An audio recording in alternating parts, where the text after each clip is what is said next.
Welcome to our channel, where we bring you the most inspiring and life-changing stories. Today, you are about to hear a story that is not just about success. It is about struggle, pain, determination, and the power of never giving up. This is the story of a young boy who had nothing. Not a single penny, not a comfortable home, not even enough food to eat. A boy who lost everything at a young age, who had no one to help him, and who faced hunger, loneliness, and endless hardships. But that boy did not accept his fate. That boy refused to give up. He walked for 2 years, covering a distance of 470 kilometers, with no money, no food, and no shelter. He faced storms, hunger, and exhaustion, but he never stopped. That boy later became the founder of the world's most powerful luxury brand, Louis Vuitton. How did he do it? How did a homeless, hungry boy become the creator of a billion-dollar empire? How did he turn his pain into power and his struggles into success? Everything in this story is true. Every struggle, every success, and every detail. Watch the full story to truly understand the journey from nothing to ultimate luxury. Trust me, you won't regret it. This story isn't just inspiring. It's a powerful way to improve your English. With engaging storytelling, rich vocabulary, and real-life lessons, you'll learn naturally while enjoying an incredible journey. Now let's begin from the very start. In the year 1821, in a small village called Angers, France, a baby boy was born into a poor family. His name was Louis Vuitton, but life did not welcome him with comfort or wealth. From the moment he was born, he was surrounded by hardship. His father, Xavier Vuitton, was a carpenter, a hard-working man who built furniture and small wooden structures. His mother, Coronne Gaillard, was a hat maker who spent her days sewing hats for local women. They worked day and night, yet their earnings were barely enough to buy food. Louis grew up in a tiny wooden house with a leaking roof and cold, damp floors. Winters in Angers were brutal.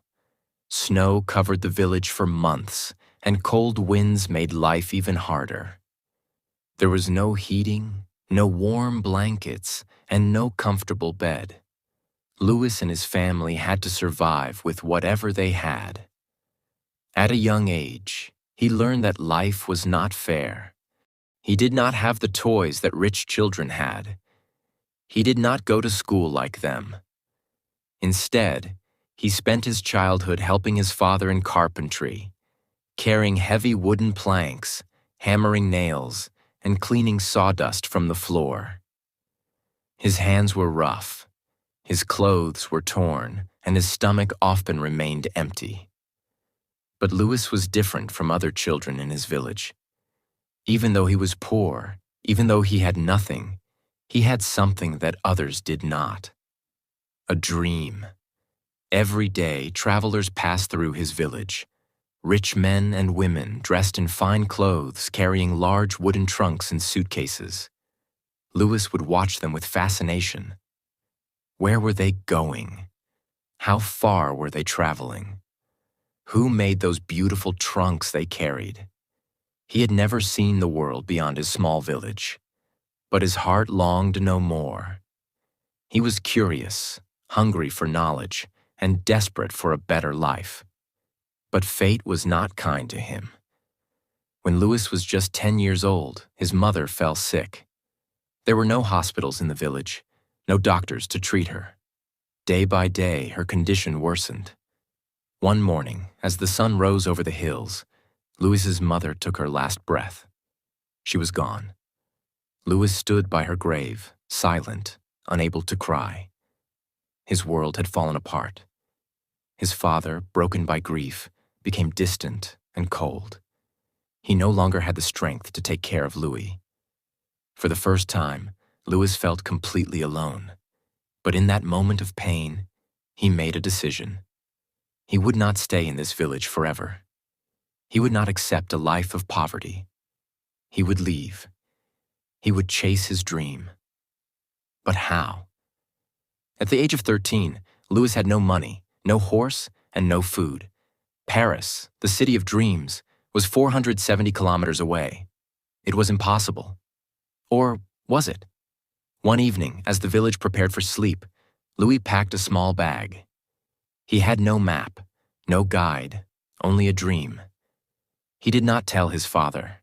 He did not say goodbye to anyone. Before the sun could rise, before anyone could stop him, Louis took his first step on the long road to Paris. He did not know what lay ahead. He did not know how he would survive. But he knew one thing: he could not stop. He walked for hours, then days, then weeks. His feet were sore, his body weak. Sometimes kind strangers gave him food. Other times, he went to bed hungry, lying under trees, using his bag as a pillow. He crossed forests, mountains, and rivers. He worked as a farm helper in small villages, earning food in exchange for labor. Rain soaked his clothes, winter winds burned his skin, but he never turned back. He was tired. He was starving, but he was determined. After 2 years of walking, struggling, and surviving with nothing but determination, Louis Vuitton finally arrived in Paris. But Paris was not the magical place he had imagined. The city was massive, filled with thousands of people, carriages rushing through the streets, and markets overflowing with food and luxury goods. The air smelled of fresh bread, roasted coffee, and perfume. Things Louis had never experienced in his poor village. But there was also another side to Paris. The streets were dirty, packed with beggars, thieves, and struggling workers who barely made enough to eat. The reality was harsh. Paris was not a place that welcomed the poor. And Louis had nothing. No home, no family, no money. He stood at the edge of the city, exhausted, his clothes torn, his feet bleeding from the long journey. His stomach growled, but he had no food. For the first time in 2 years, fear crept into his heart. Where would he sleep? How would he survive? The first night in Paris was the hardest. Louis found an empty wooden cart abandoned near a bakery. He crawled inside, pulled his small bag close to his chest, and tried to sleep. The streets were noisy. People laughed, shouted, and horses clattered against the stone roads. Rats scurried around, searching for food, but Louis was too tired to care. He closed his eyes, ignoring the cold wind biting his skin. The next morning, hunger forced him to wake up early. He watched as well-dressed men and women entered bakeries, buying golden loaves of bread and buttery croissants.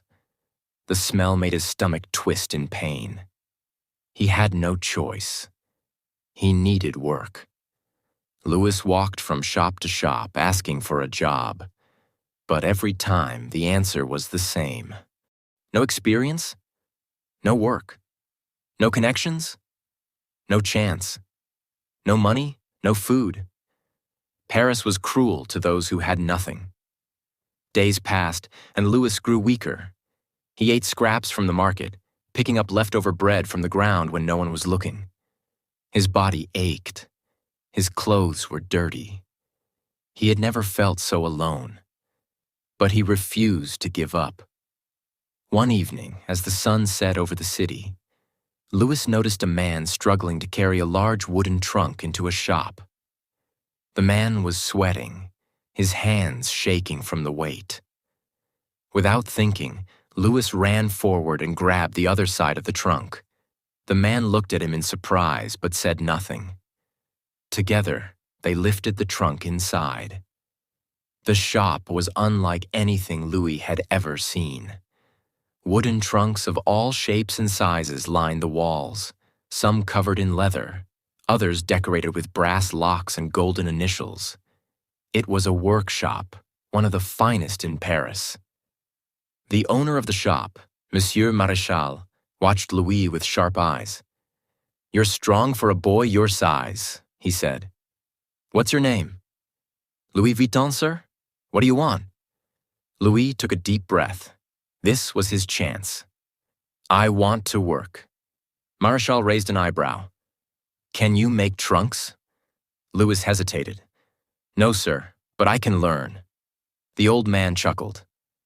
"Everyone says that, but not everyone is willing to do the hard work." Louis's stomach clenched. He had come too far to be rejected again. "Give me a chance," he said, his voice firm. "I will work harder than anyone else." There was silence. Then Maréchal nodded. "Fine. You start tomorrow. But don't expect money yet. You work, you learn, and if you're good, then we'll talk about payment." Louis bowed. "Thank you, sir." He had done it. He had found a place to work. But this was only the beginning. The next morning, Louis arrived before sunrise. The workshop was freezing. The scent of fresh wood and glue filled the air. Tools were scattered across wooden tables: hammers, saws, chisels, and needles for stitching leather. Louis was assigned to sweep the floor, fetch tools, and clean up after the workers. At first, he didn't mind. He was just happy to be inside, away from the cold streets. But weeks passed, and he was still only doing basic tasks. He wanted to build. He wanted to create. One evening, after everyone had left, Louis stayed behind. He picked up a small wooden panel and began practicing. He hammered, carved, and stitched, imitating the work he had seen during the day. The next morning, Maréchal noticed the piece. He lifted it, examining the clean edges and precise stitches. "Did you make this?" he asked. Louis nodded, nervous. Maréchal didn't smile, but he didn't scold him either. "From now on, you stay after work. I'll teach you." That night, Louis worked harder than ever. He learned how to shape wood, how to select the best leather, how to stitch with perfection. He watched the master craftsmen memorizing their every move. Months turned into years. He was no longer just an apprentice. He was becoming a craftsman, and people started to notice. By the time Louis was 20 years old, his hands were no longer those of a poor village boy. They were the hands of a skilled artisan.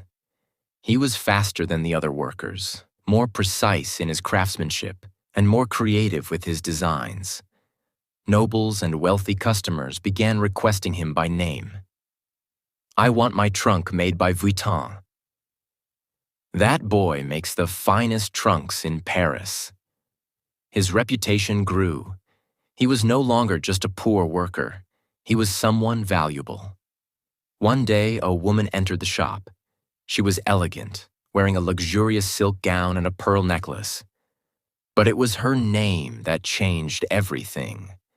She was Empress Eugénie, the wife of Napoleon III, the ruler of France. She was not just another wealthy customer. She was royalty. Her silk gown shimmered under the golden chandeliers of the workshop. Her diamond earrings sparkled as she glanced around, unimpressed by the ordinary trunks lining the walls. But when her gaze fell upon Louis, her sharp eyes narrowed. "Are you the young craftsman they call Vuitton?" she asked, her voice smooth but commanding. Louis swallowed hard. He had worked for years, perfecting his skills, but nothing had prepared him for this moment. "Yes, Your Majesty," he replied, bowing slightly. She studied him for a moment, then turned to Monsieur Maréchal, the workshop's owner. "I need a trunk, but not just any trunk," she said. "I travel often, and my trunks are too heavy, too impractical. I want something elegant yet functional, something no one has ever seen before." Louis's mind raced. This was his chance. If he impressed the Empress, his name would spread through the entire country. But if he failed, he would lose everything. Louis had seen the problems with traditional trunks. Back then, travel trunks were bulky, round-topped, and difficult to stack. They were covered in thick leather, making them heavy and impractical. Most importantly, they were not designed for modern travel. But Louis had an idea, something that had never been done before. He stepped forward, his hands slightly trembling.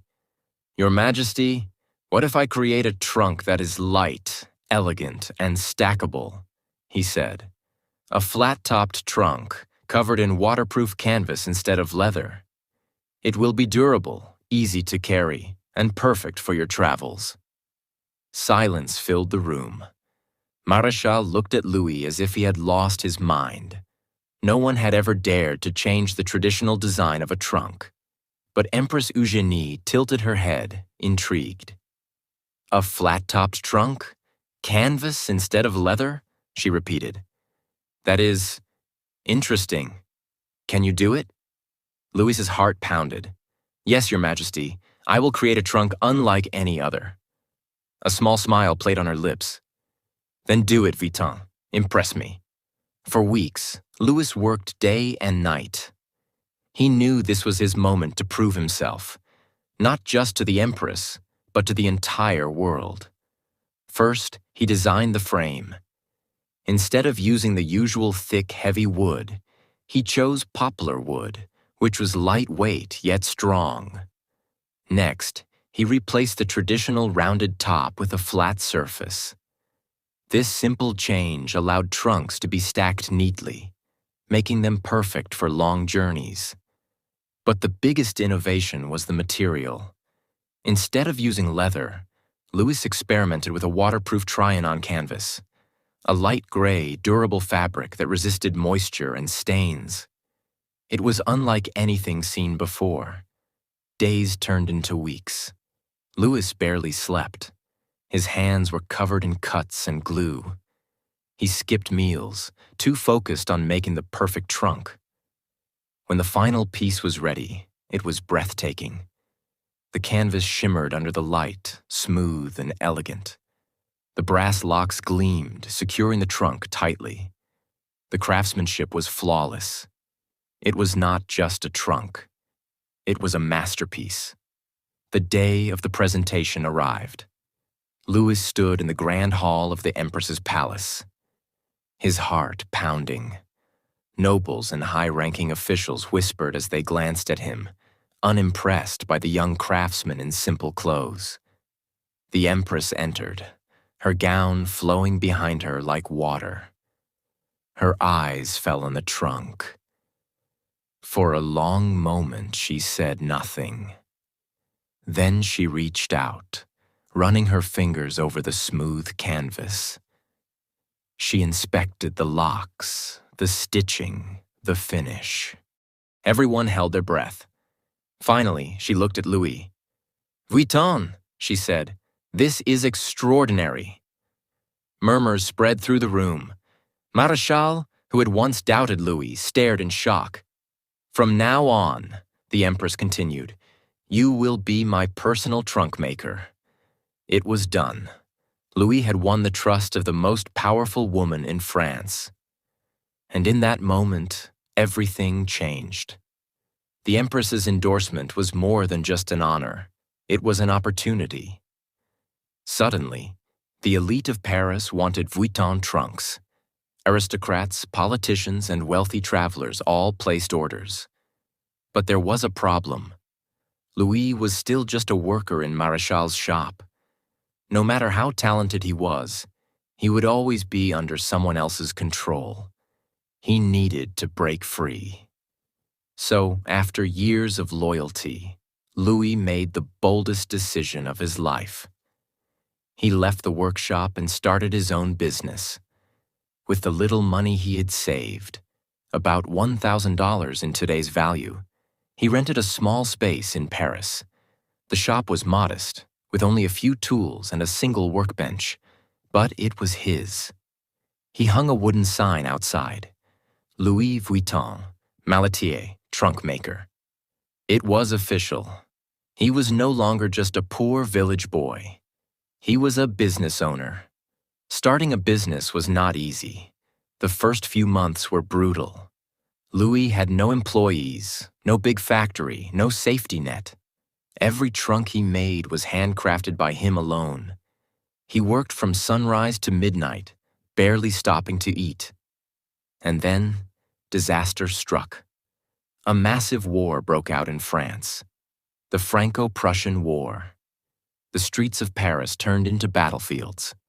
Wealthy customers fled the city, factories shut down, businesses collapsed. Suddenly, no one was buying luxury goods. Louis's shop, which had been growing, now stood empty. The orders stopped. The money stopped. He was on the edge of bankruptcy. For months, he fought to keep his business alive. He sold some of his tools, cut down on materials, and worked harder than ever. But no matter how much he tried, he was running out of time. If things didn't change soon, he would lose everything he had built. Then, just when all hope seemed lost, something unexpected happened. The war ended. And when peace returned, a new era began. People wanted to travel again. They wanted style, elegance, and innovation.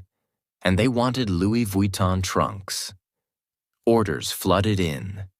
His shop, which had been nearly abandoned, suddenly became the most talked-about business in Paris. But Louis didn't just rebuild, he expanded.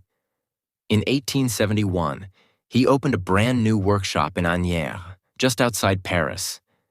It was 4 times bigger than his old shop. He hired workers, trained apprentices, and designed new collections. His dream was no longer just a shop. It was an empire in the making. But the world was changing fast. Luxury was no longer just for royalty. It was for the rising elite. While Louis was building his empire in the 80s, his personal life was also changing. He married Clémence Émilie Pariot, a strong and supportive woman who believed in his dreams. She was not just his wife. She was his partner.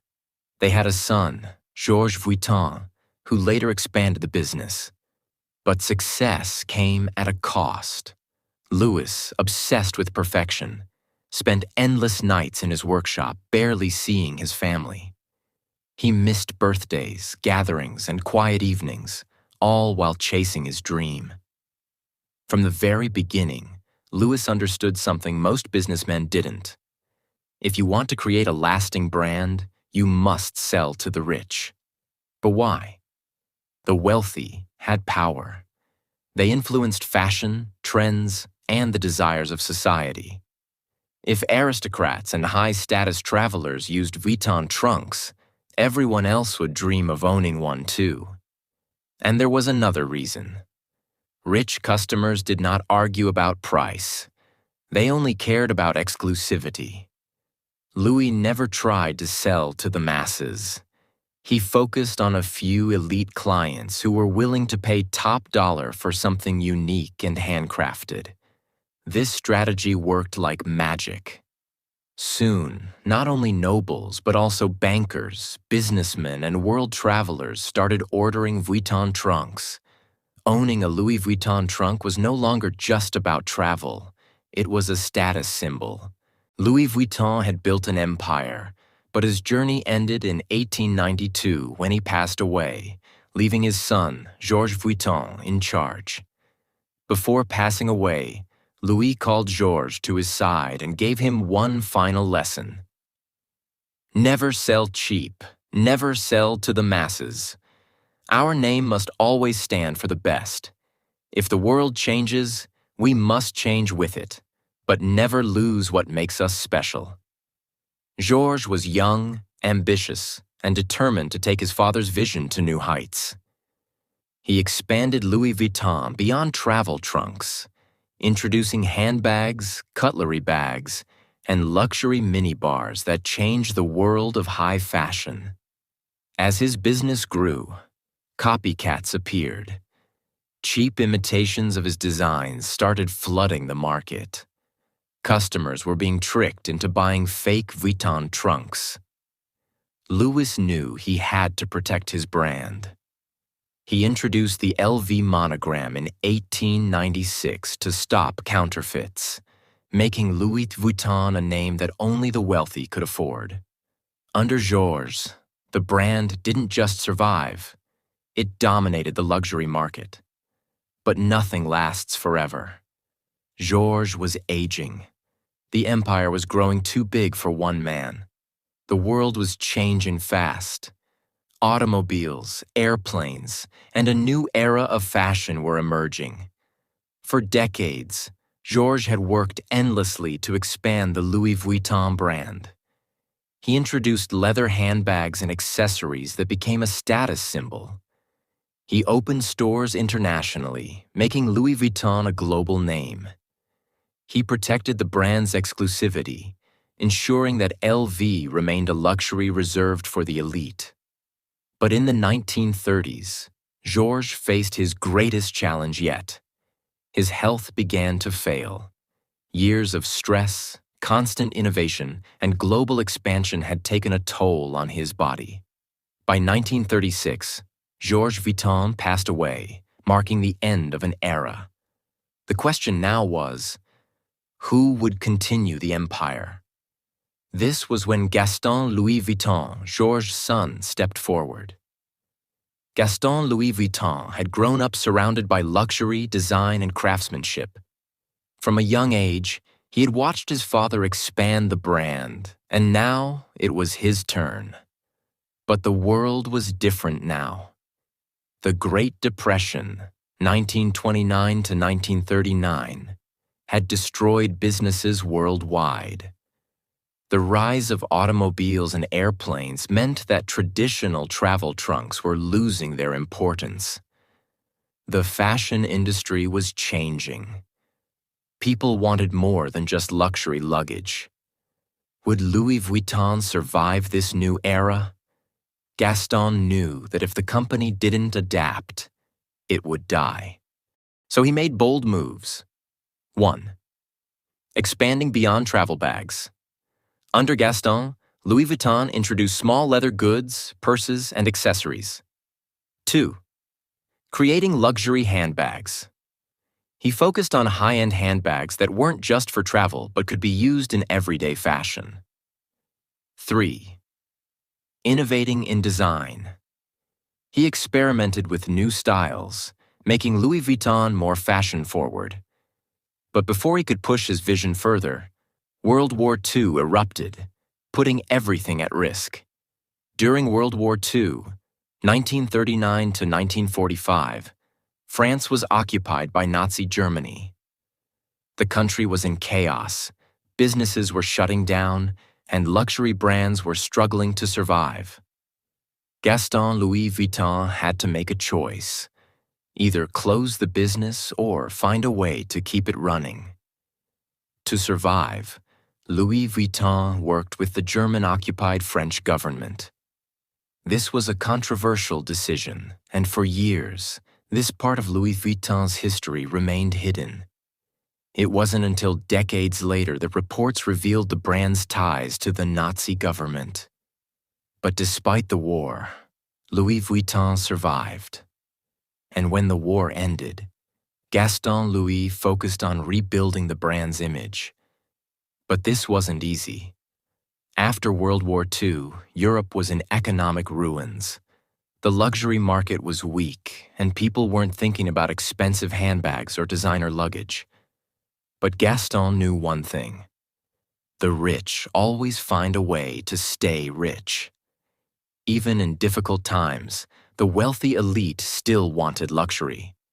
So, Louis Vuitton focused on exclusive, high-quality products that only the wealthiest people in the world could afford.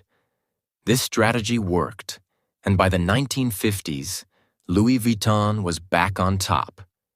During this time, Louis Vuitton introduced some of its most famous handbags, including the Speedy bag, designed for fashionable women on the go; The keep-all bag, a stylish modern alternative to traditional luggage.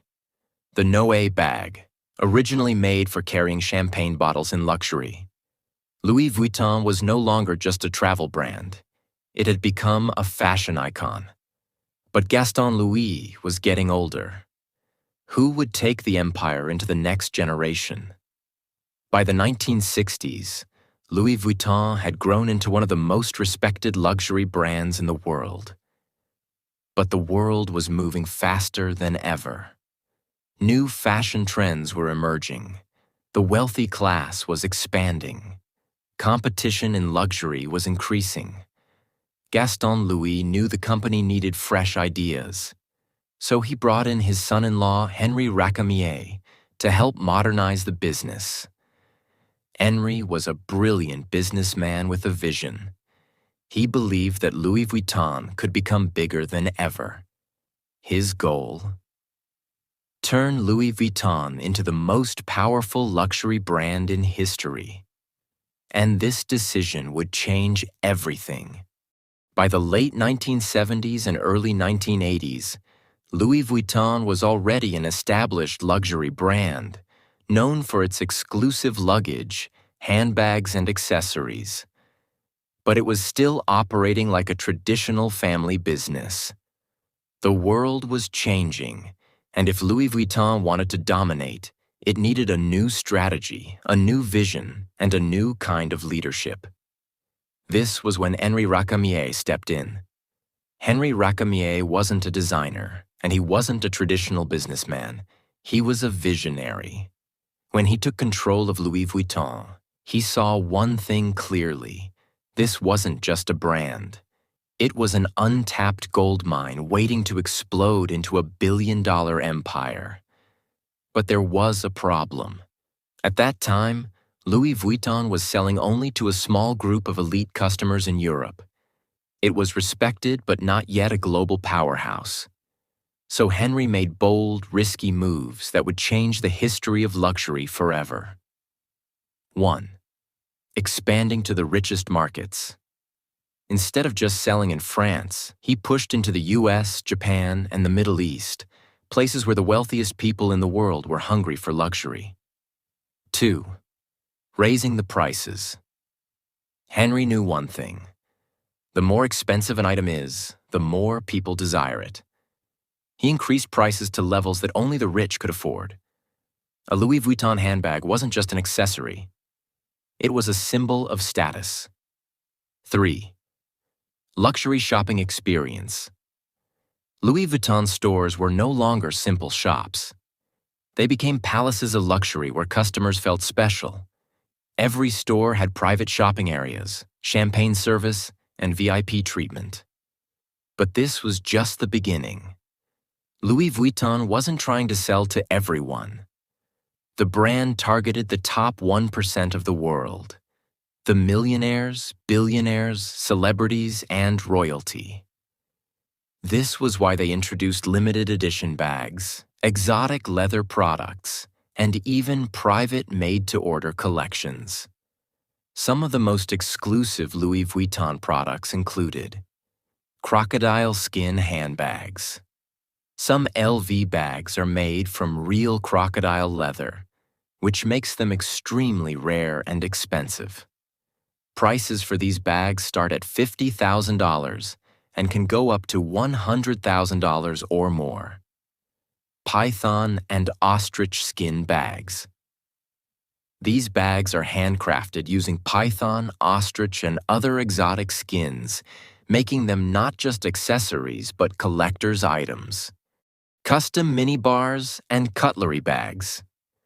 Louis Vuitton even introduced luxury mini bars and cutlery bags for the ultra-rich, designed to be used in private jets and yachts. These items could cost hundreds of thousands of dollars. Unzippable travel trunks. One of the most iconic LV products is the custom-made travel trunk, which can cost up to $500,000 depending on the customization. But there was one problem. When a brand becomes too exclusive, counterfeiters start trying to copy it. As Louis Vuitton's popularity grew, fake LV bags flooded the market. In the 1980s, knockoff versions of Louis Vuitton handbags were being sold on the streets of Paris, New York, and Tokyo. This was a huge threat to the brand's image. If everyone had a Louis Vuitton bag, it wouldn't be special anymore. So Henri Racamier launched one of the biggest anti-counterfeiting campaigns in history. Louis Vuitton hired special teams of investigators to track down and shut down counterfeit factories. They worked with governments to pass strict anti-counterfeiting laws. They introduced special security features in their products to make them harder to fake. But Henri knew that to truly dominate the market, Louis Vuitton needed to become more than just a luggage brand. So he made a historic move. In 1987, Henri Racamier made a game-changing decision. He merged Louis Vuitton with Moet and Chandon, a luxury champagne brand, and Hennessy, a premium cognac brand, to create LVMH, Louis Vuitton Moet Hennessy. This was brilliant because now Louis Vuitton wasn't just a fashion house, it was part of the world's biggest luxury group. With this merger, LVMH controlled dozens of luxury brands, expanded into fashion, jewelry, cosmetics, and alcohol, became the richest luxury company in the world. But Henri Racamier didn't get to enjoy his empire for long. As LVMH grew, a new player entered the scene, a young businessman named Bernard Arnault. Arnault was hungry for power. He saw that LVMH was a golden opportunity, and he wanted to take control. In 1989, he used aggressive business tactics to push Henri Racamier out and took full control of LVMH. This move was controversial, but it made Bernard Arnault the most powerful man in luxury fashion. Once he had full control, Bernard Arnault transformed LVMH into a financial powerhouse. He expanded into new markets like China, Russia, and India. He bought luxury brands like Dior, Givenchy, and Fendi, making LVMH the most powerful fashion group in the world. He introduced super high-end products with prices reaching millions of dollars. Today, under Bernard Arnault, LVMH is worth over $500 billion, making it the richest luxury company in the world. Arnault himself is often ranked as the richest person on earth, with a net worth of over $200 billion. Today, Louis Vuitton represents exclusivity. Owning an LV bag means you've made it in life. Luxury craftsmanship.